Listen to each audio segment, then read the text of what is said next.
अस्सलाम वालेकुम, मैं हूं शाहज़ेब खानज़ादा। अडियाला जेल में इमरान खान से मुलाकातों का तनाज़ा शिद्दत इख्तियार करता जा रहा है। आज अडियाला जेल के बाहर हंगामा खेज सूरत हाल के बाद पुलिस ने इमरान खान से मुलाकात के लिए आने वाली उनकी तीनों बहनों अलीमा खान, नौरीन नियाजी, उज़मा खान, पार्टी रहनुमा आलिया हमजा और सादजादा हामिद रजा को कुछ देर के लिए हिरासत में ले लिया और फिर थाने ले जाने के बजाय अडियाला जेल से कुछ दूर ले जाकर गाड़ी से बाहर सबको उतार दिया। और फिर इसके बाद इमरान खान की बहनों ने अडियाला रोड पर शादी हॉल में धरना दे दिया। और फिर कुछ देर पहले यह खबर सामने आई कि पुलिस इमरान खान की बहनों को शादी हॉल से लेकर रवाना हो गई है। पुलिस हुक्काम ने मौका इख्तियार किया है कि इमरान खान की तीनों बहनें अपने वुकला के साथ घर जाने पर रजामंद हो गई हैं। वाज़ेह रहे कि अलीमा खान ने पहले ही ऐलान किया हुआ था कि अगर आज इमरान खान से मुलाकात नहीं करने दी गई तो अडियाला जेल के बाहर धरने पर बैठ जाएंगे। इससे पहले आज पीटीआई कारकुनों और पुलिस के दरमियान अडियाला जेल के करीब नाके पर झड़प हुई थी। पीटीआई क़यादत भी वहां मौजूद थी। पीटीआई के कारकुनों की जानिब से पुलिस पर पथराव किया गया, जिसके बाद पुलिस की जानिब से कई कारकुनों को गिरफ्तार भी किया गया, मगर फिर उमर अयूब की यकीन दहानी पर गिरफ्तार कारकुनों को रिहा कर दिया गया। जेल इंतजामिया खुद ही यह तय कर रही है कि किस पार्टी रहनुमा या वकील को इमरान खान से मिलने देना है और किस रहनुमा या वकील को मिलने से रोकना है। सारी सूरत हाल से तहरीक इंसाफ के अंदर ही फूट पड़ना शुरू हो गई है। जिन रहनुमाओं को मुलाकात की इजाज़त दी जाती है उन पर शकूक व शुबहात का इजहार किया जा रहा है। आज भी इमरान खान से अहले खाना और वुकला की मामूल की मुलाकात का दिन था, लेकिन आज एक बार फिर इमरान खान की बहनों की उनसे मुलाकात नहीं हो सकी है, जबकि वुकला में से भी उन रहनुमाओं को मिलने दिया गया जिनका नाम पीटीआई के सेक्रेटरी जनरल सलमान अकरम राजा की फराहम करदा लिस्ट में मौजूद ही नहीं था। उन रहनुमाओं में party chairman barrister Gohar Khan और सेनेटर अली जफर भी शामिल थे, मगर सिर्फ वकील जहीर अब्बास के अलावा खुद सलमान अकरम राजा, मिशाल यूसुफजई और नियाजुल्लाह नियाजी समेत मुलाकातियों की लिस्ट में मौजूद किसी भी शख्स को मुलाकात की इजाज़त नहीं दी गई। साथ ही जियो न्यूज़ के नुमाइंदे शब्बीर डार की खबर के मुताबिक जेल इंतजामिया की जानिब से इमरान खान की दो बहनों नौरीन नियाजी और उज़मा खान को भी मुलाकात की इजाज़त दे दी गई थी, मगर अलीमा खान को मुलाकात की इजाज़त नहीं दी गई, जिस पर बाकी दोनों बहनों ने भी मुलाकात से इनकार कर दिया। इस सूरत हाल पर रद्दअमल देते हुए पार्टी के सेक्रेटरी जनरल सलमान अकरम राजा ने मुलाकात करने वाली अपनी ही पार्टी की क़यादत पर सवालात उठा दिए। सलमान अकरम राजा की एक्स पर पोस्ट के मुताबिक इमरान खान की बहनों नौरीन बीबी और उज़मा बीबी ने अलीमा आपा के बगैर इमरान खान से मुलाकात करने से ही इनकार करके साबित कर दिया कि वो मुक़्तदरा की ख्वाहिशात के ताबे नहीं हैं। काश पार्टी के जिम्मेदारान भी ऐसा किरदार रखते। आज लिस्ट में नाम ना होने के बावजूद इमरान खान से मिलने वालों ने इताअत गुजारी की, अफसोस। इसके अलावा प्रेस कॉन्फ्रेंस में सलमान अकरम राजा ने कहा कि मुझे हॉक कहा जाता है और इमरान खान से मिलने नहीं दिया जाता है और कुछ मंजूर नज़र लोगों को मिलने दिया जाता है। बैरिस्टर गौहर खान समझते हैं कि बतौर चेयरमैन और कोऑर्डिनेटर मुलाकात उनका इस्तेहकाक है, बाकी 4 लोगों को क्यों मिलने दिया गया? किया यह गया कि कुछ ऐसे लोगों को जिनके नाम लिस्ट में नहीं थे उनको भेजा गया। गौहर साहब बतौर चेयरमैन चले गए, आज इनका नाम लिस्ट में नहीं था, लेकिन ये अपना इस्तेहकाक समझते हैं बतौर चेयरमैन, बतौर कोऑर्डिनेटर। लेकिन इसके अलावा जो 4 नाम दिए गए उनका कोई ताल्लुक आज की मीटिंग से नहीं था। और मैं पुरजोर मजम्मत करता हूँ इस बात की। ये एक सोची समझी साजिश है कि खान साहब से किसको मिलने देना है, किसको नहीं मिलने देना, ये एक मंसूबे के तहत किया जा रहा है। मैंने बैरिस्टर सैफ की स्टेटमेंट से अपने आप को दूर किया है, पार्टी को दूर किया है। अगर ये मेरे खिलाफ मुकदमा है, ये मेरे खिलाफ इल्जाम है, तो मैं इसको कबूल करता हूँ। मैं खान साहब को वो बात बताना चाहता हूँ जो हकीकत पर मबनी है। मुझे हॉक कहा जाता है और कुछ और लोगों को मंजूर नजर करार दिया जाता है, जिनको मिलवाया जाता है और मुझे नहीं मिलने दिया जाता।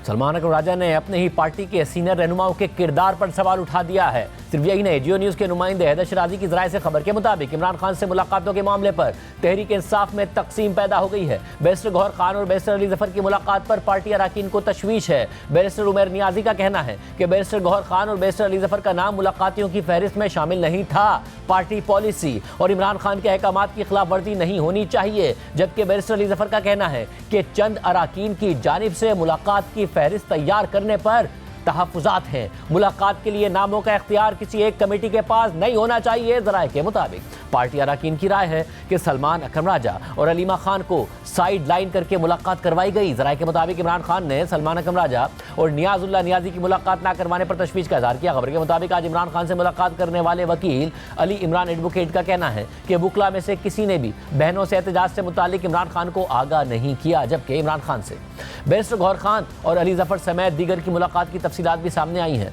जियो न्यूज़ के नुमाइंदे शब्बीर डार की ज़राए से खबर के मुताबिक इमरान खान ने पंजाब से मुताल्लिक अहम हिदायत दी हैं और पंजाब में फैसलों का इख्तियार आलिया हमजा को दे दिया है। आलिया हमजा को किसी भी ओहदेदार को मुअत्तल करने या उसे जिम्मेदारी देने का इख्तियार दे दिया गया है। ज़राए के मुताबिक इमरान खान ने आलिया हमजा की जिम्मेदारियों से मुताल्लिक chairman PTI barrister Gohar Khan को नोटिफिकेशन जारी करने की हिदायत की है, जबकि बैरिस्टर अली जफर ने इमरान खान से मुलाकात के बाद तस्दीक कर दी है कि इमरान खान ने आजम सवाती को एस्टैब्लिशमेंट से बातचीत शुरू करने की इजाज़त दे दी है। बिल्कुल मुलाकात आज हुई और बड़ी तफसीली मुलाकात हुई। काफ़ी चीज़ें उन्होंने डिस्कस भी की। जो दो बड़ी अहम बातें थी वो ये थी कि एक तो उन्होंने कहा कि जहाँ तक ताल्लुक है हमारा मुज़ाकरात का या कोई डायलॉग का, जो स्वाति साहब ने जो किया था एक वीलॉग, और उसमें मैंने पूछा उनसे कि आपने क्या इंस्ट्रक्शन दी थी, तो उन्होंने यही कहा कि हाँ, मैंने कहा था कि अगर मुल्क और कौम के लिए ज़रूरत है किसी किस्म की मुज़ाकरात की या डायलॉग की तो वो ज़रूर उनको मैंने परमिशन दी है। अली जफर आजम सवाती के बयान की तस्दीक कर रहे हैं, उस बयान की जिसके हवाले से पार्टी के अंदर से ही आजम सवाती के खिलाफ कैंपेन हो रही थी। पार्टी के हामी यूट्यूबर्स आजम सवाती पर तनकीद कर रहे थे, कह रहे थे कि इमरान खान ने उन्हें शटअप कॉल दी है। आजम सवाती ने ईद के दूसरे दिन इमरान खान से मुलाकात के बाद कहा था कि जब से general Asim Munir army chief बने हैं तब से इमरान खान की इजाज़त से उनसे बातचीत की कोशिश कर रहे हैं, मगर दरवाज़ा नहीं खुला और अब भी इमरान खान ने बातचीत की कोशिश की इजाज़त दे दी है। जेल के अंदर गया, खान साहब और बुशरा बीबी ने मुझे देखा, बड़े खशाश पशाश थे, खुश हुए। मैंने खान साहब को याद दिलाया कि दिसंबर 2022 के अंदर जब नए आर्मी चीफ का तकर्रर हो चुका था, आपने एक दिन मुझे बुलाया तो कहा कि मैं उससे बातचीत करना चाहता हूँ, तुम जाओ, मुझे एतमाद है और बातचीत के लिए दरवाजा खोलो। उसके बाद मैंने जनरल आसिम मुनीर के एक उस्ताद या उसके करीबी दोस्त, उनसे मावनत चाहिए, उनसे बड़ी कोशिश की। डॉक्टर अलवी साहब के जरिए से काफी कोशिश की गई। इस वक्त एक बड़े मशहूर एंकर हैं, उनके जरिए से हमने कोशिश की, लेकिन दरवाजे नहीं खुले बातचीत। मैंने खान साहब को फिर कहा, खान साहब 22 अगस्त को मैं जो यहाँ पे आया था, अल्लाह गवाह है कि मेरा किसी भी ISI के किसी फर्द से कोई बात नहीं हुई थी। मुझे पार्टी के सारे जो लीडर हैं, इसमें उमर अयूब खान था, जिसमें अली अमीन खान था, शिबली फराज साहब थे, दीगर लोग वहाँ पे मौजूद थे। उन्होंने मुझे सोया उठाया। गौहर साहब टेलीफोन पे थे कि आप गौहर साहब के साथ जाओगे और इस जलसे को 22 अगस्त के मुलतवी कराओगे, इसलिए कि खून खराबे का खतरा है। खत्म नबुव्वत के सिलसिले में मैं वो पैगाम आपके पास ले आया था। खान साहब ने कहा, मुझे अच्छी तरह याद है, आपने कहा था सुलह हुदैबिया, हो सकता है कि ये सुलह हुदैबिया की सूरत इख्तियार कर जाए। खान साहब, मैं इस वक्त आया हूँ, मेरा किसी से कोई राब्ता नहीं है, मुझे इजाजत दें कि मैं डॉक्टर अलवी के जरिए और दूसरे लोगों को शामिल करके बातचीत के दरवाजे खोलूं, अपनी कोशिश करूं, नतीजा मेरे परवरदिगार के सामने। खान साहब ने कहा, तुम्हें बिल्कुल इजाजत है। मैंने फिर पूछा कि मुझे तो कम से कम फिर आने का मौका मिलता है या नहीं मिलता। खान साहब ने कहा कि तुम्हें बताने की जरूरत नहीं कि तुम किसके जरिए से बातचीत करोगे, मुझसे अब तुमने नहीं पूछना। अगर बातचीत करते हैं तो मैं पहले दिन की तरह से तैयार हूं। जेल में इमरान खान से मुलाकातों के हवाले से अडियाला जेल के ज़राए का मौक़िफ़ भी सामने आया है। जियो न्यूज़ के नुमाइंदे शब्बीर डार की खबर के मुताबिक जेल ज़राए का कहना है कि इमरान खान से मुलाकातें मामूल के मुताबिक और हस्बे ज़ाब्ता करवाई जा रही हैं। मुलाकात ना करवाए जाने का बेबुनियाद प्रोपेगेंडा सियासी पॉइंट स्कोरिंग है। इमरान खान और उनकी अहलिया की मर्जी के मुताबिक फैमिली मेंबर्स और वकला से मुलाकात करवाई गई। इमरान खान के बेटों से भी व्हाट्सएप पर बात करवाई गई। फैमिली मेंबर्स मेहरुन्निसा और मुबशरा की मुलाकात करवाई गई। जेल ज़राए के मुताबिक वकला अली जफर, बैरिस्टर गौहर, ज़हीर अब्बास, मुबशिर मकसूद, रज़िया सुल्तान और अली इमरान की भी इमरान खान से मुलाकात करवाई गई। दूसरी तरफ तहरीक इंसाफ इमरान खान और बुशरा बीबी की रिहाई या उनके लिए रिलीफ हासिल करना चाहती है, मगर इसमें कई रुकावटें सामने आ रही हैं। Bushra Bibi 190 million pound case में अडियाला जेल में 7 साल कैद की सज़ा काट रही हैं और उन्होंने खुद भी इस्लामाबाद हाई कोर्ट से दरख्वास्त की है कि उन्हें साबिक खातून अव्वल और बेहतर मयार ज़िंदगी की आदी होने की वजह से जेल में बेहतर सहूलियात फराहम की जाएँ। आज इस्लामाबाद हाई कोर्ट के जस्टिस इनाम अमीन मिनहास ने रजिस्ट्रार ऑफिस के एतराज़ात के साथ बुशरा बीबी की दरख्वास्त पर समाअत की और दरख्वास्त के काबिल समाअत होने पर फैसला महफूज कर लिया। बाद में अदालत ने बुशरा बीबी की दरख्वास्त पर एतराज़ बरकरार रखा और एतराज़ात दूर करने के लिए 7 दिन का वक्त दे दिया है। आम बात यह है कि बुशरा बीबी की तरफ से अदालत में दायर की गई दरख्वास्त में मौक़िफ़ इख्तियार किया गया है कि जहाँ तक दरख्वास्त गुजार के सोशल स्टेटस का मामला है तो वो अगस्त 2018 से अप्रैल 2022 तक खातून अव्वल और वज़ीर आज़म हाउस की रिहायशी रह चुकी हैं। इसके अलावा बुशरा बीबी माजी में बेहतर ज़िंदगी गुजारने की आदी हैं, इसलिए वो प्रिजन रूल्स 1978 में बयान किए गए तरीक़ाकार के मुताबिक जेल में बेहतर क्लास हासिल करने के मयार पर पूरा उतरती हैं। हैं। दरख्वास्त के मुताबिक 17 जनवरी 2025 को जेल में दाखिले के बाद से ही बुशरा बीबी की तरफ से सुप्रिंटेंडेंट अडियाला जेल को इस हवाले से मुतअद्दिद बार दरख्वास्त की गई, मगर उन्होंने इस पर कान नहीं धरा। इस हवाले से तहरीरी दरख्वास्त भी दायर की गई, मगर इस पर अभी तक कोई फैसला नहीं किया गया। बुशरा बीबी ने दरख्वास्त में मज़ीद मौक़िफ़ इख्तियार किया कि यहाँ ये बताना भी गैर ज़रूरी नहीं होगा कि दरख्वास्त गुजार के शौहर इमरान खान भी इसी जेल में कैद हैं और उन्हें जेल में बेहतर क्लास का हकदार करार दिया गया है। इसलिए अदालत से दरख्वास्त की जाती है कि जवाबदेहगान को अपनी कानूनी जिम्मेदारियां पूरी करने और प्रिजन रूल्स के मुताबिक बुशरा बीबी को जेल में बेहतर क्लास फराहम करने की हिदायत की जाए। इस पूरी सूरत हाल पर बात करेंगे वज़ीर मुमलिकत बराए दाखिला तला चौधरी से, मगर आज पूरा दिन अडियाला जेल के बाहर क्या कुछ होता रहा और पीटीआई में क्या हो रहा है, इस हवाले से बात करेंगे उन दोनों रिपोर्टर्स से जिन्होंने इस हवाले से अंदर की खबर दी है। शबीर डार हमारे साथ मौजूद है, हैदर शराजी हमारे साथ मौजूद है। आप दोनों का बहुत शुक्रिया। शबीर, आप सारा दिन कवर करते रहे, हैदर शराजी आप पार्टी के अंदर के मामलात की खबर देते रहे। शबीर, आप पहले बताइएगा इस वक्त क्या सूरत हाल है? अब एक तो ये भी मामला उलझ गया है कि तहरीक इंसाफ कह रही है कि कोर्ट के ऑर्डर के मुताबिक नहीं मिलने दिया गया, अडियाला जेल अथॉरिटीज़ कह रही हैं कि जी ये बेबुनियाद सियासी पॉइंट स्कोरिंग की जा रही है। क्या मामला हुआ है, इस वक्त क्या सूरत हाल है?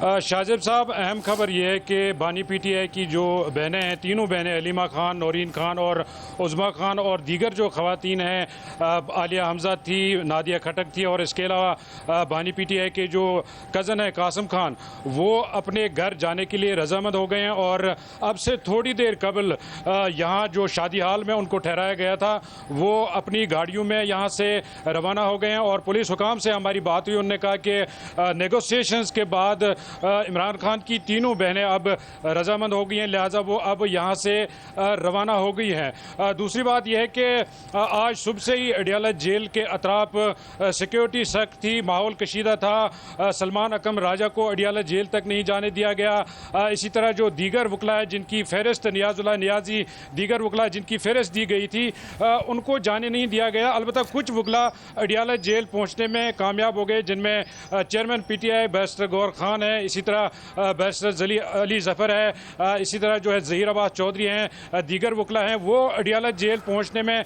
कामयाब हो गए। और अडियाला जेल हुकाम ने हमें बताया कि हस्ब मामूल जो 6 वकला को इजाज़त दी जाती है मुलाकात के लिए, 6 वकला को इजाज़त दी गई, जिनमें बैरिस्टर गौर खान, बैरिस्टर अली ज़फ़र, ज़हीर अब्बास चौधरी, मुबशर आवान और 2 दीगर वकला जो हैं उनको मुलाकात दी गई। और बुशरा बीबी की फैमिली को भी हस्ब मामूल मुलाकात दी गई है, हस्ब मंशा मुलाकात दी गई है। इसके अलावा जेल हुकाम ने हमें यह भी बताया कि जो बानी पीटीआई की बच्चों से बात कराने का मामला है वो भी मसला हल हो गया है। इमरान खान को उनके बच्चों से भी बात कराई गई है।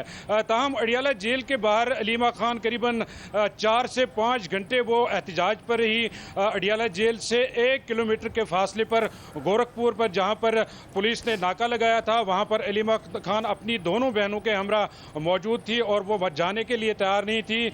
लेकिन जब साहिबजादा हामिद रजा और बैरिस्टर गौर वहाँ पहुँचे तो उनके ज़रिए पुलिस ने कोशिश की कि उनके साथ नेगोशिएशन करके, चूँकि मुलाकात का वक्त भी ख़त्म हो गया था और पुलिस हुकाम ने हमें बताया कि इमरान खान की 2 बहनों को मुलाकात की इजाज़त दी गई थी जेल हुकाम की जानिब से। अलबत्ता अलीमा खान को इजाज़त नहीं दी गई, लेकिन अलीमा खान को जब इजाज़त नहीं दी गई तो दीगर जो 2 बहनें हैं उन्होंने भी जाने से इनकार किया। जब उनके साथ नेगोशिएट, पहले गौर खान को बताया गया कि आप इनसे बात कर लें, गौर खान ने कहा कि ये मेरी बात नहीं सुनेंगी। उसके बाद साहिबजादा हामिद रजा को भेजा गया अलीमा खान के पास। उसके बाद नेगोशिएशंस हुई और बाकायदा डील के तहत जो है अलीमा खान और उनकी 2 दीगर बहनों को गोरखपुर से हटाया गया, वहाँ से उनको गाड़ी में बिठाया गया और 4 किलोमीटर दूर अडियाला जेल से शाहपुर का इलाका है, यहाँ पर एक निजी शादी हाल में उनको ठहराया गया। वो हिरासत में नहीं थी, गिरफ्तारी उनकी नहीं की गई, ताहम वो अपनी मर्जी से यहाँ पर बैठी रही करीबन 2 घंटे और 2 घंटे मुसलसल पुलिस हुकाम उनको ये दरखास्त करते रहे कि आप यहाँ से चले जाएं, सिक्योरिटी का इशू है, जेल भी करीब है, लिहाजा हमारे लिए मसाइल पैदा ना करें। पुलिस हुकाम ने बताया हमें कि उनको ना गिरफ्तार किया गया, ना उनको हिरासत में लिया गया, वो अपनी मर्जी से यहाँ पर बैठी थी। और जब उनके साथ अब नेगोशिएशंस तय हो गई, मीटिंग तय हो गई, उसके बाद वो अपने घर जाने के लिए रजामंद हो गई। और हैदर शराजी, इस हवाले से आपने जो खबर दी उसमें पार्टी के अपने अंदर इख्तिलाफात पैदा हो गए, तकसीम पैदा हो गई है। सलमान अकबर राजा साहब ने तो ट्वीट तक कर दिया कि मुक़्तदरा की ख्वाहिशात के अलीमा की बहनें ताबे नहीं, मगर लिस्ट में नाम होने के बावजूद इमरान खान से मिलने वालों ने इताअत गुजारी की, इस्टेब्लिशमेंट की इताअत गुजारी का अपने ही लोगों पर इल्ज़ाम लगा रहे हैं जो आज इमरान खान साहब से मिले। क्या हो रहा है पार्टी के अंदर? देखिए, ये लफ्ज़ तब्दील किया जाए कि तकसीम पैदा हो गई, बल्कि इसके बजाय अगर ये लफ्ज़ लिया जाए तकसीम वाज़े हो गई है, तो ये क्लियर है क्योंकि इससे कबल भी ये तकसीम थी। और बानी पीटीआई से मुलाकातों के हवाले से पार्टी के रहनुमाओं को तहफ़्फ़ुज़ात थे। जब काजी अनवर को मुलाकात से कबल बैरिस्टर अली ज़फ़र ने बुलाया और उनकी मुलाकात हुई और उसके बाद शादाब जाफरी को हटा दिया गया था, तो उस वक्त से तहफ़्फ़ुज़ात थे कि बैरिस्टर अली ज़फ़र जाते हैं, उनके लिए आसानियाँ होती हैं, बैरिस्टर गोहर जब चाहते हैं मुलाकात हो जाती है, लेकिन जब सियासी क़यादत मुलाकात करना चाहती है तो उन्हें मिलने नहीं दिया जाता। ये तमाम तहफ़्फ़ुज़ात अपनी जगह थे। और आज जिस वक्त ये मामला सामने आया तो उस वक्त जिन नामों को दिया गया था कि ये अफराद मुलाकात के लिए जाएंगे, उसमें लाहौर बार के नमा वफ़द का वफ़द भी था, उनके अफराद को मुलाकात की इजाज़त नहीं दी गई। सलमान अकरम राजा को रोक लिया गया, अलीमा ख़ान को नहीं मिलने दिया गया। तो इसकी वजह से पार्टी में बहुत ज़्यादा तशवीश पाई गई कि क्या वजह है कि अलीमा ख़ान को मिलने नहीं दिया गया। दूसरी तरफ आज सुबह के वक्त यहाँ सुप्रीम कोर्ट के बाहर बैरिस्टर अली ज़फ़र के साथ हमारी गुफ्तगू हुई थी। उन्होंने जियो न्यूज़ से गुफ्तगू करते हुए बहुत दिलचस्प बात की। उन्होंने कहा कि मैं इस नाम फ़हरिस्त का फ़हरिस्त के लिए नाम मुरतब करने वालों के कमेटी को नहीं मानता। और उन्होंने ये भी कहा कि तो जो भी फ़र्द जाकर मिलना चाहता है उसे इजाज़त होनी चाहिए, ये किसी भी शख्स का पाबंद नहीं होना चाहिए कि कौन नाम फ़ाइनल करे। इमरान खान की उसके बाद अप्रूवल तो होती है, उसके बाद नाम जाएं। तो लिहाजा उन्होंने इस पर एतराज़ किया था और कहा था कि तमाम अफराद जाएं, लेकिन आज उनका नाम नहीं था, लेकिन वो अडयाला पहुँचे और उनको मुलाकात की इजाज़त मिल गई। इस मामले को लेकर पार्टी के अंदर बहुत ज़्यादा तशवीश थी कि बैरिस्टर अली ज़फ़र और बैरिस्टर गोहर को जब इमरान खान की बहनें सड़क पर बैठी हुई थी तो उनको छोड़कर अंदर नहीं जाना चाहिए था। उनके साथ इज़ारे यानी एक तरफ पार्टी कह रही है कि जो कमेटी है और अदालत ने एक एसओपी तय कर दिया, वो कमेटी नाम देगी और पार्टी की वो कमेटी होगी। दूसरी तरफ अली ज़फ़र साहब कह रहे हैं मैं उस कमेटी को नहीं मानता, पार्टी कह रही है फिर उसके अलावा जो मिले, यानी कि अली ज़फ़र साहब मिले, उन्होंने इताअत गुजारी की, अली ज़फ़र साहब कह रहे हैं कि मैं पार्टी की कमेटी को नहीं मानता। इस वक्त यह सूरत हाल चल रही है। बिल्कुल ऐसे ही है। पार्टी में इस मुद्दे को लेकर इख्तलाफात बहुत ज़्यादा हैं, लेकिन इसमें दिलचस्प बात यह है कि जिस वक्त ऐलान किया था ये कमेटी के हवाले से, तो उस वक्त बैरिस्टर गोहर, बैरिस्टर अली ज़फ़र, नियाज़ुल्लाह नियाज़ी और सलमान अकरम राजा अडयाला जेल के बाहर इमरान खान के साथ मुलाकात में ये मामला तय करके आए थे। और बाहर अली ज़फ़र की मौजूदगी में नियाज़ुल्लाह नियाज़ी ने यह ऐलान किया था कि अब ये इस तरीक़ाकार और कमेटी के ज़रिए आगे बढ़ा जाएगा। लेकिन जब बैरिस्टर से इस पर सवाल किया गया तो उन्होंने कहा कि हम वकला मुलाकात के लिए गए थे, लेकिन हमने कोई मामला ये तय नहीं किया था कि अगर एक शख्स बाहर बैठा है दूसरा वहाँ अंदर ना जाए, तो लिहाजा मुस्तकबिल में अगर कोई ऐसा मामला सामने आता है तो हम पहले तय कर लेंगे, उसके बाद आगे देखा जाएगा। जिस पर अभी पार्टी के ग्रुप्स में भी सवालात उठ रहे हैं कि बैरिस्टर गोहर ने ये जो नुक्ता उठाया है, उन्हें इमरान खान की बहनों के लिए या पार्टी रहनुमाओं के लिए किसी भी पार्टी आइन के अंदर या पार्टी के अंदर फैसलों की ज़रूरत नहीं। ये इस मामले को बैरिस्टर गोहर को साथ देना चाहिए था अलीमा खान का। बहुत शुक्रिया नाज़रीन, हमारे रिपोर्टर इस हवाले से तफसीलात बता रहे थे। हुकूमत इस हवाले से क्या कर रही है, सेनेटर तलाल चौधरी साहब हमारे साथ मौजूद हैं। तलाल चौधरी साहब बहुत शुक्रिया हमें शो में ज्वाइन करने के लिए। तलाल चौधरी साहब, अदालत ने तय कर दिया, कमेटी ने नाम देने थे, इमरान खान साहब से मुलाकात होनी थी, एक दफ़ा फिर वही, क्या पार्टी में जानबूझकर फूट डालने की कोशिश की जा रही है कि पार्टी के रहनुमा मुलाकात होने ना होने पर आपस में लड़ाइयाँ करें, पब्लिक स्टेटमेंट्स दें, जो आज हुआ भी, और के जो कमेटी ने नाम दिए उसके बावजूद नहीं मिलने दिया गया उन्हें और दूसरों को मिलने दिया गया?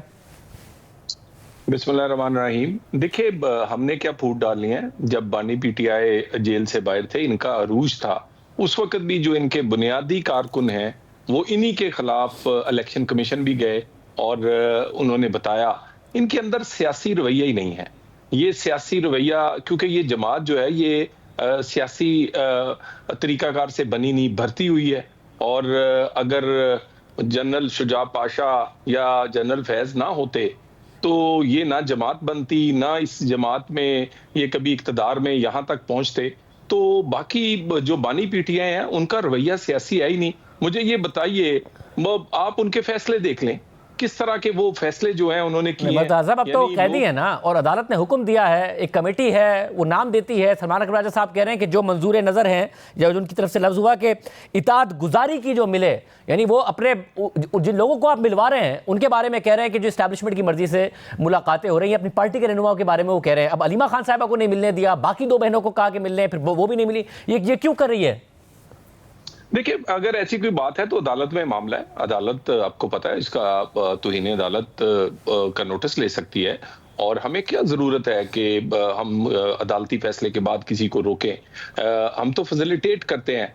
अब अगर बानी पीटीआई कई लोगों से मिलना नहीं चाहते, यानी गंडापुर के लिए सुबह 7 बजे भी जेल खुल जाती है, शाम 7 बजे भी, और उस वक्त तो कोई तंगी नहीं होती। सो बहुत सारे लोगों को वो खुद भी नहीं मिलना चाहते, और बाकी वो नहीं, मगर क्या कहते हैं, इमरान खान साहब अंदर से थोड़ी जेल खोलते हैं। 7 बजे सुबह अगर जेल खुलती है आजम सवाती के लिए या गंडापुर साहब के लिए, जेल तो बाहर से खुलती है ना, तो बाहर से खोल दी जाती है और उनकी मुलाकात कराई जाती है। या तो खोलने वालों से बात होगी, वो उन्होंने अंदर से थोड़ी लगा के चाबी अपने पास रखी हुई है।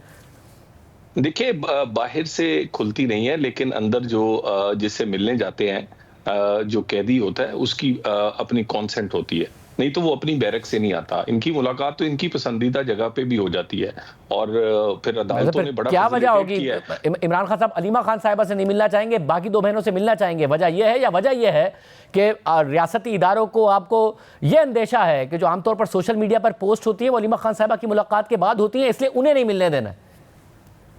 नहीं, उनके अंदर बहुत डिफरेंस है। वो बुशरा बीबी जिसको चाहें वो खान साहब मिलते हैं, और अगर बानी पीटीआई को वो रोक दें कि उन्होंने बरतानिया का सरकारी दौरा नहीं करना, तो वो उसको भी खत्म कर देते हैं। इनके अंदर बहुत डिफरेंस है, और हमें बाकी ये सबसे वीआईपी कैदी हैं पाकिस्तान की तारीख के, और सबसे ज्यादा अदालती हुक्म इस कैदी के लिए आए हैं, और बेहतरीन फैसिलिटेशन है, यानी पूरा 5 स्टार माहौल है अंदर, एक्सरसाइज मशीन है, देसी मुर्गे हैं, मुलाकाती हैं, लोगों की मुलाकात हफ्ते में 1 दफा होती है और बहुत ही महदूद होती है। यहाँ तो मुलाकातों के लिए भी अपने ख्वाहिशात का इजहार किया जाता है, जी सर्विलेंस ना हो, अनलिमिटेड टाइम हो, मैंने ग्राउंड में मिलना है, मैंने फलां जगह मिलना है।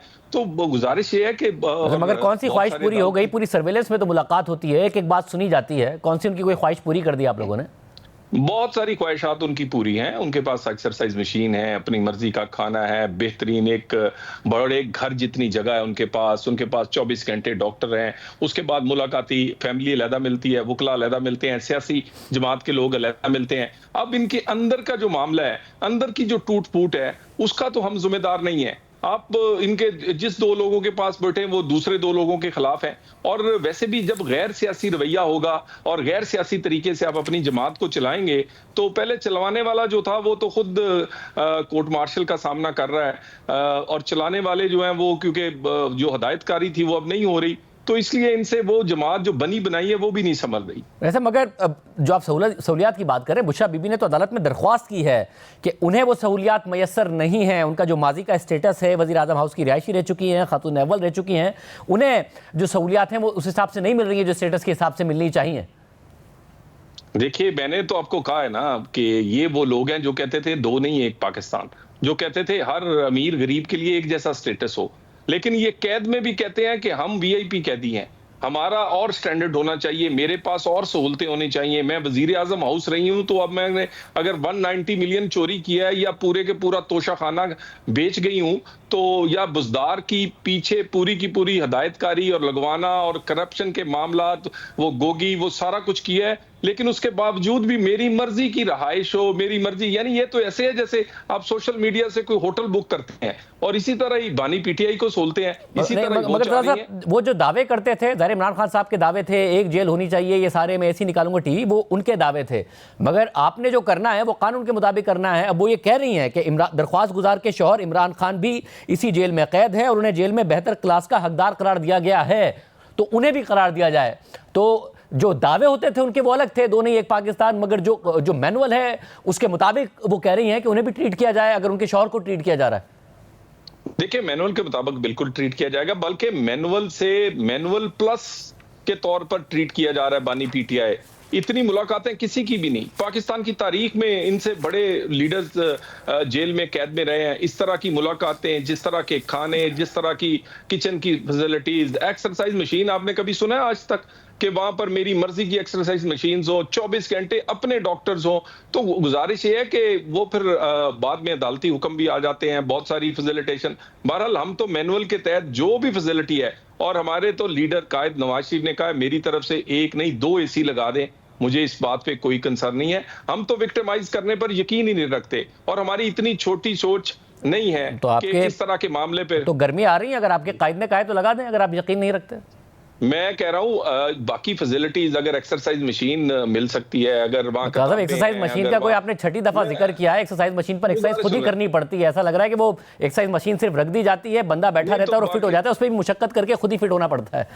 भाई वहां पर जिसने किसी वो गाय चोरी में या साइकिल चोरी में है, वो बेचारे के पास तो नहीं है। जिसने 190 मिलियन चोरी किया है, पूरा तोशाखाना बेचा है, उसको आपने वो सोलते हैं। और उसके बाद ये सारी चीजें अगर कोई हुक्म आएगा या जेल मैनुअल इजाजत देता है, ये 2 की बजाय 3 एसी लगवाएं। हम कोई विक्टिमाइज नहीं करना चाहते, हमारा इनकी तरफ बिल्कुल ध्यान नहीं है। ये खुद इस तरह की चीजें करते हैं कि इनकी तरफ ध्यान जाए। ये अटेंशन सीकर्स हैं, और हम तो अपने काम में लगे हुए हैं। हम पाकिस्तान की बेहतरी के लिए, दहशतगर्दी की जंग है, पाकिस्तान की इकोनॉमी है। आज माइंस और मिनरल्स की कॉन्फ्रेंस हुई, आप सोचें उसमें इन्होंने क्या किया है। यानी कोई जगह ये जाने नहीं देते। IMF का मुआहदा हो, वहां ये खत लिख देंगे। माइंस एंड मिनरल्स की कॉन्फ्रेंस है, और 13 साल से ये KP में खुद कुछ नहीं किया। अब वहां आके सूबाई को खुद मुख्तारी की बजाय वफाक और पाकिस्तान दुश्मनी करेंगे। आप तो बेहतरीन लॉबियस्ट हायर करते हैं दुनिया में, जो भारत या इसराइल ने पाकिस्तान के खिलाफ इस्तेमाल उतनी बड़ी फंडिंग नहीं की, इन्होंने की। उसके बाद आप लॉन्ग मार्च या इनकी स्ट्राइक की कॉल उस वक्त होगी जब पाकिस्तान का रुपया, पाकिस्तान में इन्वेस्टमेंट, पाकिस्तान में कोई बैरून मुल्क से हमारे मेहमान दोस्त आए होंगे। तो आज माइंस एंड मिनरल्स पे भी इन्होंने अपना आप दिखाया है। तो हम तो इनकी तरफ नहीं देखना चाहते, हम तो इनको ऑन बोर्ड लेना चाहते हैं, इनकी सूबाई हुकूमत को और पार्टी जो कि पार्लियामेंट के अंदर है। क्या है पाकिस्तान के अगर ऑन बोर्ड लेना चाहते हैं, मसला नहीं है जेल, ऑन बोर्ड लेना चाहते हैं तो पार्टी के दीगर रहनुमा कुछ भी कह रहे थे। आजम सवाती ने कहा मैं मिला, इमरान खान साहब ने मुज़ाकरात के लिए मुझे गो अहेड दिया। आज अली जफर साहब मिले और उन्होंने कहा कि मैंने आजम सवाती का जो वीलॉग था इस हवाले से इमरान खान साहब से सवाल किया तो उन्होंने इस बात की तस्दीक की कि हाँ मैंने गो अहेड दिया है आजम सवाती को। तो फिर क्या ये इस्टेब्लिशमेंट से मुज़ाकरात की अगर हामी बढ़ ली इमरान खान साहब ने तो आगे से भी मसबत जवाब आएगा? देखिए, जो मुज़ाकरात होते हैं वो दोनों फ्रीक उसमें रजामंद होने चाहिए। इनको आदत पड़ी हुई है शॉर्टकट की, इन्हें चाहिए कंधे। अब पाकिस्तान में एस्टेब्लिशमेंट कंधे नहीं देती, अब वो अपना काम करती है, वो हुकूमत के साथ खड़ी है। पाकिस्तान में जो इस वक्त पॉलिटिकल स्टेबिलिटी है, जिसकी वजह से मुआशी इस्तेकाम आया, जिसकी वजह से इन्वेस्टमेंट और माइंस एंड मिनरल्स और इस तरह की बाकी बातें हो रही हैं, पाकिस्तान में रुपया तकड़ा हुआ है, स्टॉक एक्सचेंज तकड़ी हुई है, तो वो इस वक्त एस्टेब्लिशमेंट और अदारे आपने कहा दो तरफा होते हैं, साजिश नहीं करते। नहीं, मगर आपने कहा दो तरफा होते हैं। तो ये DG ISI अगर अमेरिका से जो उनके डॉक्टर्स हैं और ताजिरों के वफ्द से मिलते हैं जो कि तहरीक इंसाफ का हामी है, फिर खबर आती है इमरान खान साहब की भी मुलाकात कराई जाती है, तो ख्वाहिश के मुताबिक ही हुई होगी। ये तो नहीं हो सकता कोई वफ्द आया, एयरपोर्ट लैंड किया, डायरेक्ट गया और मिल लिया, ये तो नहीं हो सकता ना। मैं वही आपको कह रहा हूँ ना जी, वो नहीं मिलना चाहते। उन्होंने कहा इसके सियासी मामलात में नहीं आएंगे, वो इनके कॉल ऑफ फेथ पर यकीन नहीं करते। जब एक नहीं मिलना चाहते तो कैसे मिल लिए तलाल साहब? कौन मिल सकता है DG ISI से जाके? मेरी गुजारिश सुन लेना। देखिए, बाकी पाकिस्तानियों से बहुत सारे फोरम्स पे आपका राब्ता होता है, लेकिन भानी PTI का जो कॉल ऑफ फेल रहा है, जो उनकी माजी रहा है कि एक टाइम पे वो कहते हैं कौम का बाप होता है आर्मी चीफ, और दूसरी साइड पे आप कहते हैं कि ये गद्दार हैं, और उसके बाद आप गाली देते हैं, और उसके बाद मामला ये है वो नहीं मिलना चाहते। वो कहते हैं ये सियासी अमल है, वजीर आजम जाने, पार्लियामेंट जाने। ये अगर इन्होंने कोई बातचीत करनी तो पार्लियामेंट में आए ना, और पार्लियामेंट में NRO के लिए बातचीत नहीं होगी। असल में ये हुआ है कि वो मुलाकात की गई थी सोशल मीडिया पर या फिर अमेरिका में जो कैंपेन हो रही है वो रुकवाने के लिए, वो नतीजा निकला नहीं। देखिए, गुजारिश है कि कैंपेन जितनी भी की हैं उनका कोई रिजल्ट नहीं निकला। मुझे ये बताइए, ये तो कहते थे कि जिस दिन ट्रंप इलेक्शन नवंबर में होगा तो उसी दिन बानी PTI बाहर होंगे, फिर कहते हलफ से पहले खुद जहाज लेने आ जाएगा। उसके बाद मुझे बताइए आज कितने माह हो गए हैं, किसी ने जिक्र किया? बल्कि वहां से नेगेटिव स्टेटमेंट्स आई हैं इनके बारे में। इनके पैसे जाया हो गए हैं, इनके करोड़ों डॉलर जाया हो गए हैं, और अब इन्हें एहसास हो रहा है कि हमने पाकिस्तान से भी ज्यादती की है, पाकिस्तान पे सफरी पाबंदियां हो, पाकिस्तान से तिजारत ना करें, IMF का मुआहदा ना करें, पाकिस्तान में की दहशतगर्दी में मदद ना करें, कौन सी लॉबिंग इन्होंने नहीं की। ये हर जगह से अब नाकाम हुए हैं। अब इन्हें एहसास पैदा हो रहा है, और अगर किसी को एहसास पैदा हो तो वो पाकिस्तानी है, तो उससे बिल्कुल उन्हें ऑन बोर्ड लेना चाहिए। मगर बानी PTI या PTI के NRO के लिए कोई अदारा बात नहीं करेगा, ये उन्हीं का फैसला है। और वजीर आजम को उन्होंने कहा वजीर आजम हाउस करेगा, नहीं तो पार्लियामेंट करेगी। मैंने आपको बहुत देर पहले कहा था छोटा मुंह बड़ी बात है, इन्हें वापस उसी पार्लियामेंट उसी स्पीकर के पास आज नहीं तो कल आना पड़ेगा, जहां से इन्होंने मुज़ाकरात तोड़े से वहीं से जोड़ने पड़ेंगे। और जिस टूट फूट का ये शिकार है, मुझे तो लगता है पता नहीं कितनी मुज़ाकराती टीमें बननी है, मुझे तो ये भी नहीं पता। यहाँ पर तो हर एक की अपनी मस्जिद, 1.5 इंच की मस्जिद है, हर कोई अपना। और जिस जवाल का ये शिकार है, ये मकाफात अमल है। ये लोगों को तोड़ना चाहते थे, लोगों की मीम में से शीन निकालना चाहते थे, और कहते थे बिलावल और जरदारी अलग-अलग है। आज खुद इनका हाल देख ले। बाकी हमारा फोकस इनकी जेल, इनकी कैद, इनके मुकदमे नहीं है। हुकूमत का फोकस इकोनॉमी है, आम आदमी की जिंदगी है, और पाकिस्तान में बेहतर गवर्नेंस है। बहुत शुक्रिया ताजरी साहब हमारे साथ मौजूद थे। हमने तहरीक इंसाफ के रहनुमाओं को भी प्रोग्राम में आने की दावत दी। प्रोग्राम लाइव है, वो ज्वाइन करना चाहे तो कर सकते हैं। ट्रंप के हवाले से वो कह रहे थे तहरीक इंसाफ को बहुत ज़्यादा तवक्कात थी, भरपूर कैंपेन की गई कि ट्रंप जीतेंगे तो कोई ना कोई रास्ता हमवार होगा, मगर ऐसा हुआ नहीं है। और ट्रंप के अब जो इकदाम हैं वो ना सिर्फ आलमी मईशतों पर सवालात उठा रहे हैं, गज़ा के अंदर जो कुछ हो रहा है उसमें वो इसराइल का भरपूर साथ दे रहे हैं। कल भी उनकी मुलाकात हुई इसराइल के वज़ीर आज़म नेतन्याहू से, और भरपूर सपोर्ट का उन्होंने ऐलान किया है। मगर आज जो ग्लोबल स्टॉक मार्केट्स हैं उनमें रिकवरी ज़रूर देखी गई है, मगर सवाल उठा है कि ये रिकवरी टेम्पररी है या परमानेंट होगी। दूसरी तरफ ईरान और अमेरिका के दरमियान एक नए जोहरी मुआहदे के हवाले से एक अहम और गैर मामूली पेशरफ सामने आ गई है। कल व्हाइट हाउस में इसराइली वज़ीर आज़म नेतन्याहू के साथ मुलाकात के बाद उनके साथ मीडिया से बात करते हुए अमेरिकी सदर डोनाल्ड ट्रंप ने ऐलान किया कि वो ईरान के साथ बराह रास्त मुज़ाकरात कर रहे हैं, और हफ्ते को दोनों ममालिक के दरमियान आला सतह की बातचीत शुरू होने जा रही है। We're having direct talks with Iran, and they've started. It'll go on Saturday. We have a very big meeting, and we'll see what can happen. And I think everybody agrees that doing a deal would be preferable to doing the obvious. And the obvious is not something that I want to be involved with, or frankly, that Israel wants to be involved with if they can avoid it. So we're going to see if we can avoid it. But it's getting to be very dangerous territory, and hopefully those talks will be successful. And I think it would be in Iran's best interest if they are successful. We hope that's going to happen. We are meeting very importantly on Saturday at almost the highest level, and we'll see how it works out. सदर Trump दूसरी बार इख्तियार संभालने के बाद से मुसलसल Iran पर जोहरी मुआहदे के लिए दबाव डाल रहे हैं, और इस सिलसिले में गुज़िश्ता माह उन्होंने ईरानी क़यादत को मुत्तहदा अरब अमारात के ज़रिए एक ख़त भी भेजा था। मगर ईरानी सदर मसूद पेज़ेश्कियान और सुप्रीम लीडर आयतुल्लाह ख़ामनाई ने मुआहदे के लिए ट्रंप की नीयत पर सवालात उठाते हुए मुतअद्दिद बार इसे मुस्तरद कर दिया था। ताहम कल ईरान ने भी हफ्ते को होने वाले मुज़ाकरात की तस्दीक कर दी है। नेतन्याहू और ट्रंप की मुलाकात के दौरान होने वाले इस ऐलान के चंद घंटे बाद ईरान के वज़ीर ख़ारजा अब्बास अराग़ची ने सोशल मीडिया साइट एक्स पर इस हवाले से पोस्ट करते हुए लिखा कि हफ्ते को ओमान में ईरान और अमेरिका के दरमियान बिलवास्ता आला सतही मुज़ाकरात होंगे। ये मुज़ाकरात जिस तरह एक मौका है उतना ही एक इम्तिहान भी है, और बॉल अब अमेरिका के कोर्ट में है।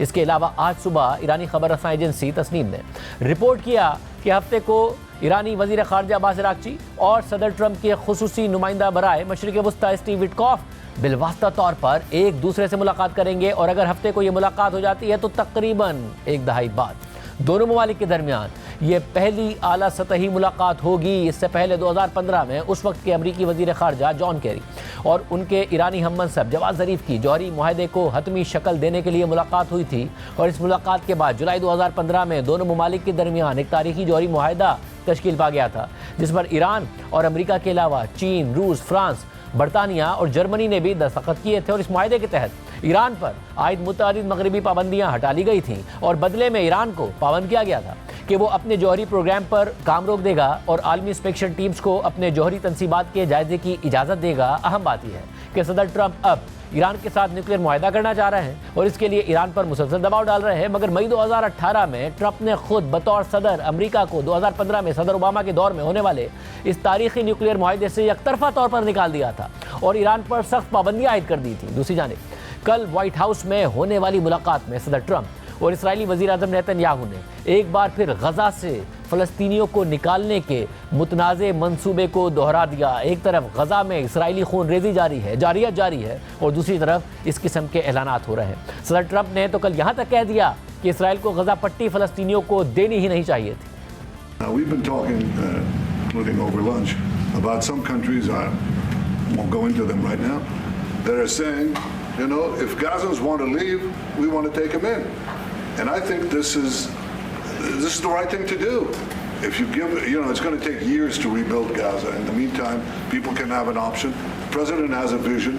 Countries are responding to that vision. We're working on it. I hope we'll have good news for you. People really do love that vision. It's a long-term vision, but so importantly is to have that be a safe field, because you're right smack in the middle of the Middle East. You're right along Israel. It should have never, ever been given away. It shouldn't have been given away by Israel. I don't know why they did it. I mean, I do know why, because they were promised peace, but that didn't work out too well. इसके अलावा मुलाकात में Israeli वज़ीर आज़म Netanyahu ने दावा किया कि यरगमालियों की रिहाई के लिए मुज़ाकरात का सिलसिला जारी है, जबकि सदर ट्रंप इस दौरान उनकी मुसलसल तारीफ करते नजर आए। सदर ट्रंप तो यरगमालियों की बाजियाबी के लिए नेतन्याहू की तारीफ कर रहे हैं, मगर दुनिया भर में उनके खिलाफ मुजाहरे हो रहे हैं, उन पर सियासी मकासद के लिए जंग को इस्तेमाल करने के इल्ज़ामात लग रहे हैं। उनके अपने मुल्क में उन पर शदीद तनकीद हो रही है और वो करप्शन के मुतअद्दिद केसेस का सामना कर रहे हैं। हत्ता कि खुद यरगमालियों के अहले खाना नेतन्याहू पर यरगमालियों की बाजियाबी में रुकावटें डालने का इल्ज़ाम आयद कर रहे हैं और उनके खिलाफ एहतजाज कर रहे हैं। इसी तरह सदर ट्रंप अपनी दूसरी मुद्दत का हल्फ उठाने से चंद दिन पहले होने वाले आर्जी जंगबंदी मुआहदे का मुसलसल क्रेडिट लेते रहे, जिसके पहले मरहले के तहत गजा में 60 दिन के लिए आर्जी जंगबंदी हो गई थी और इस मुआहदे के मुताबिक पहले मरहले के दौरान ही मुकम्मल जंगबंदी के लिए मुज़ाकरात होने थे। मगर 18 मार्च को मुज़ाकरात के दौरान ही इसराइल ने जंगबंदी का एकतरफा तौर पर खात्मा कर दिया और उसके बाद इसराइल की जानिब से पूरी पट्टी में हमलों का एक ना ख़त्म होने वाला सिलसिला शुरू हो चुका है और इसमें माजी के मुकाबले में ज़्यादा शिद्दत देखने में आ रही है। सिर्फ गुज़िश्ता 24 घंटों के दौरान कम अज़ कम 58 फ़लस्तीनी शहीद हो चुके हैं और 200 से ज़ायद ज़ख्मी हैं और 18 मार्च के बाद शुरू होने वाले इन ताज़ा हमलों में जहां 1400 से ज़ायद अफराद शहीद हो चुके हैं, वहीं इन हमलों में तिब्बी अमले और रेस्क्यू वर्कर समेत सहाफ़ी भी ज़्यादा निशाना बन रहे हैं। इसी तरह के एक वाक़े में पीर को खान यूनुस में सहाफ़ियों के एक टेंट पर इसराइली फोर्सेस ने बमबारी कर दी थी, जिसके नतीजे में एक फ़लस्तीनी सहाफ़ी समेत 2 अफराद मौके पर ही झुलस कर शहीद हो गए थे और मुतादिद शदीद ज़ख्मी हो गए थे। जबकि आज इसी हमले में ज़ख्मी होने वाले सहाफ़ी अहमद मंसूर भी ज़ख्मों की ताब ना लाते हुए शहीद हो गए हैं, जिसके बाद इस हमले में शहादतों की तादाद 3 हो गई है। इस सारी सूरत हाल में अब ये इंकिशाफ भी हुआ है कि इसराइली फ़ौज गजा में एक बफर जोन बनाने के लिए गजा में फ़लस्तीनियों के अमलाक को एक प्लान से तबाह कर रही है और इस सिलसिले में मुसलसल आलमी क़वानीन को भी तोड़ रही है। CNN ने इस अमल का हिस्सा रहने वाले मुतअद्दिद इसराइली फ़ौजियों के इंटरव्यूज़ पर मबनी एक अहम तहकीकाती रिपोर्ट शाया की है, जिसके मुताबिक इसराइली फ़ौज ने गजा की सरहद से तकरीबन आधे मील के अंदर वाक़े फ़लस्तीनियों की ज़मीन को एक वीरान इलाके में तब्दील कर दिया है और इस इलाके में बख्तरबंद बिल्डोज़र मुनज़्ज़म तरीक़े से एक के बाद एक घर को मस्मार कर चुके हैं। जंगी इंजीनियर्स ने कई फैक्ट्रियों के अंदर धमाका खेज़ मवाद नस्ब करके उन्हें कंट्रोल धमाकों से तबाह कर दिया है और फ़ौजी दस्तों ने ज़रख़ेज़ ज़रई ज़मीन को उखाड़ फेंका है और फ़लस्तीनियों को ज़मीन तक रसाई से मुकम्मल तौर पर महरूम कर दिया है, जो कभी उनकी ज़िंदगी और रोज़गार का ज़रिया होती थी। और इन अमलाक की जगह इसराइली फ़ौज ने तकरीबन 1 किलोमीटर चौड़ा एक बफर जोन कायम कर दिया है, जहाँ से फ़लस्तीनियों को मुकम्मल तौर पर बेदखल कर दिया गया है और जो भी इस गैर निशान ज़दा इलाके में दाखिल होता है उस पर गोलियाँ चलाई जाती हैं या उसे मार दिया जाता है। अहम बात यह है कि इसराइल ने इस पॉलिसी को कभी भी सरकारी तौर पर तस्लीम नहीं किया है। वो इसराइली फ़ौजी जो गजा में तैनात रहे हैं, उन्होंने अब CNN को दिए गए इंटरव्यूज़ और एक इसराइली वॉचडॉग को दिए गए अपने बयानात में इंकिशाफ किया है कि किस तरह इसराइली फ़ौज ने गजा के शहरी इंफ्रास्ट्रक्चर को मुनज़्ज़म अंदाज में तबाह किया ताकि बफर जोन बनाया जा सके और किस तरह ढीले और गैर वाज़े रूल्स ऑफ इंगेजमेंट के तहत गैर मुसल्लह फ़लस्तीनियों पर फायरिंग की गई और उन्हें शहीद कर दिया गया। ये बयानात इसराइली फ़ौज के उन तरीक़ाकार को बेनकाब करते हैं जो बैनुल-अक़वामी इंसानी क़वानीन की खिलाफ वर्जी के ज़मरे में आते हैं और बैनुल-अक़वामी कानून के माहिरीन के मुताबिक बाज़ सूरतों में जंगी जराइम करार दिए जा सकते हैं। 7 अक्टूबर 2023 के हमास के हमले से पहले इसराइल ने फ़लस्तीनियों को सरहदी बाड़ से तकरीबन 300 मीटर के अंदर आने से रोका हुआ था, लेकिन हमास के हमले के बाद इसराइली फौजी क़यादत ने इस इलाके को तकरीबन 1 किलोमीटर तक वुसअत देने का मंसूबा शुरू कर दिया और 800 मीटर से लेकर 1.5 किलोमीटर तक की ज़मीन को बराबर करके एक वाज़े लाइन ऑफ साइट कायम की गई ताकि बफर जोन के अंदर किसी भी नकलो हरकत पर नज़र रखी जा सके। इसी तरह Israeli watchdog group breaking the silence को दिए गए बयानात में मुतअद्दिद इसराइली फौजियों ने बताया है कि उन्हें वाज़े तौर पर हिदायत दी गई थी कि मिशन का मकसद बफर जोन को बड़े पैमाने पर वुसअत देना है ताकि मुस्तकबिल में सरहद पार हमलों को रोका जा सके। ताहम बैनुल-अक़वामी कानून के माहिरीन का कहना है कि यह जवाब शायद फौजी ज़रूरत के उस मयार को पूरा नहीं करता जो शहरी अमलाक की तबाही को कानूनी तौर पर जायज़ करार देने के लिए लाजिम है, और यही बात इसराइल के इक़दामात को बैनुल-अक़वामी इंसानी क़वानीन की खिलाफ वर्जी के दायरे में लाती है। सिटी यूनिवर्सिटी ऑफ न्यूयॉर्क और ओरेगन स्टेट यूनिवर्सिटी के मुहक्किकीन की रिसर्च के मुताबिक सैटेलाइट तज्ज़िये से मालूम हुआ है कि इसराइली फ़ौज ने गज़ा में सरहद से 1 किलोमीटर के अंदर वाक़े 6200 से ज़ायद इमारतों को तबाह कर दिया है। इसी तरह यरूशलेम की हेब्रू यूनिवर्सिटी के एक रिसर्चर ने जनवरी में बताया था कि बफर जोन में वाक़े तमाम इमारतें या तो मुकम्मल तौर पर तबाह हो चुकी हैं या उन्हें शदीद नुकसान पहुंचा है। अहम बात यह है कि बफर जोन को कायम करने के लिए इसराइली फ़ौज ने न सिर्फ हज़ारों फ़लस्तीनियों के अमलाक को तबाह कर दिया है, बल्कि इस दौरान उसने खुली आज़ादी और हटदर्मी से मासूम और गैर मुसल्लह फ़लस्तीनियों को कत्ल भी किया है। इस हवाले से CNN की रिपोर्ट में लिखा है कि फ़लस्तीनियों के लिए इस बफर जोन में कदम रखना मौत की सज़ा बन सकता है। मुतअद्दिद इसराइली फ़ौजियों ने इन रूल्स ऑफ इंगेजमेंट का जिक्र किया है जो उन्हें बफर जोन में मौजूद फ़लस्तीनियों पर फायरिंग की इजाज़त देते थे, चाहे वो मुसल्लह हो या ना हो और चाहे उनकी जंगजू के तौर पर शनाख्त की गई हो या ना की गई हो। इसराइली फ़ौज के बख्तरबंद कोर के एक सार्जेंट फर्स्ट क्लास ने ब्रेकिंग दी साइलेंस को बताया कि रिजर्व फौजी हमेशा ये सवाल उठाते थे कि क्या ये बात फ़लस्तीनियों को बताई गई थी, यानी क्या उन्हें इल्म था कि बफर जोन में कदम रखने पर उन्हें मार दिया जाएगा, और क्या वो ये जानते हैं कि ऐसी कोई चीज़ मौजूद है। सार्जेंट ने मजीद कहा कि कमांडर कभी भी इस सवाल का वाज़ेह जवाब नहीं देते थे। प्रोग्राम एक ब्रेक शामिल करते हैं। कराची में ट्रैफिक हादसात में मुसलसल हलाकतें हो रही हैं और साल 2025 के 3 महीनों में 250 अफराद मारे जा चुके हैं, जिनमें हैवी ट्रैफिक से मारे जाने वाले अफराद की तादाद 75 है। वज़ीर आला सिंध ने बिलाखिर सूरत हाल का नोटिस लेते हुए इस हवाले से आला सतह का इजलास मुनक़िद करके अहम अहकाम दिए हैं और शहर में हैवी ट्रैफिक से होने वाले हादसात की तदारुक के लिए हैवी ट्रैफिक की रफ्तार की हद 30 किलोमीटर फ़ी घंटा और ड्राइवर्स के लिए ड्रग टेस्ट लाजमी करार दे दिया गया है। आज वज़ीर आला सिंध मुराद अली शाह की ज़ेर सदारत कराची में ट्रैफिक मसाइल पर इजलास हुआ, जिसमें सूबाई वज़ीर सईद गनी, मुकेश कुमार चावला, ज़िया लंजार और मेयर कराची मुर्तज़ा बाब समेत दीगर हुकाम शरीक हुए। इजलास में IG सिंध ने ब्रीफिंग देते हुए बताया कि कराची में 2024 में 16 लाख से ज़ायद चालान हुए, 1 अरब 33 करोड़ रुपए जुर्माना वसूल किया गया, 5,12,000 से ज़ायद गाड़ियों के खिलाफ कार्रवाइयाँ की गई और 11,287 ड्राइवर्स को हिरासत में लिया गया, जबकि ड्राइवर्स के खिलाफ 650 FIR दर्ज की गई, 7,555 फिटनेस सर्टिफिकेट मनसूख किए गए। वज़ीर आला ने हुकाम को तमाम बड़ी गाड़ियाँ चलाने वालों के ड्राइविंग लाइसेंस चेक करने और तमाम बड़ी गाड़ियों में ट्रैकर और डैश कैम की तनसीब लाजमी करार देने की हिदायत भी की। वज़ीर आला ने कहा कि कराची में हेवी ट्रांसपोर्ट व्हीकल्स के लिए रफ्तार की हद 30 किलोमीटर फ़ी घंटा होगी। महकमा transport, excise, licensing authority, traffic police और नादरा को मुंसलिक किया जाएगा। ट्रैफिक कवानीन पर मौसर और मरबूत अमल दरामद मुमकिन बनाया जाएगा। ट्रैफिक इंजीनियर ब्यूरो की तंजीम नौ की जाएगी और इसे मेयर के मातहत कर दिया जाएगा। ड्राइविंग लाइसेंस से पहले ड्राइवर्स के लिए बैनुल-अक़वामी मयार की तरबियत लाजमी होगी, जबकि गैर कानूनी नंबर प्लेट्स, काले शीशे, गैर कानूनी सायरन और लाइट्स के खिलाफ क्रैक डाउन किया जाएगा। वज़ीर आला सिंध ने हेलमेट इस्तेमाल न करने वाले और ट्रिपल सवारी करने वाले मोटरसाइकिल सवारों के खिलाफ कार्रवाई की हिदायत भी की और कहा कि जिन गाड़ियों के फिटनेस सर्टिफिकेट मनसूख हो गए हैं उन्हें जब्त किया जाएगा और गाड़ियों को दोबारा इजाज़त महकमा ट्रांसपोर्ट से मशरूत होगी। वज़ीर आला ने तमाम ड्राइवर्स के लिए ड्रग टेस्ट लाजमी करार दे दिया और इन फैसलों पर फौरी अमल दरामद के लिए आला सतह की कमेटी कायम कर दी है, जिसकी निगरानी IG सिंध करेंगे। नुमाइंदा जियो न्यूज़ राहिल सलमान के मुताबिक कराची में मुख्तलिफ ट्रैफिक हादसात में जनवरी से अब तक मजमूई तौर पर 250 अफराद मारे गए, जिनमें डंपर से 17, ट्रेलर से 28,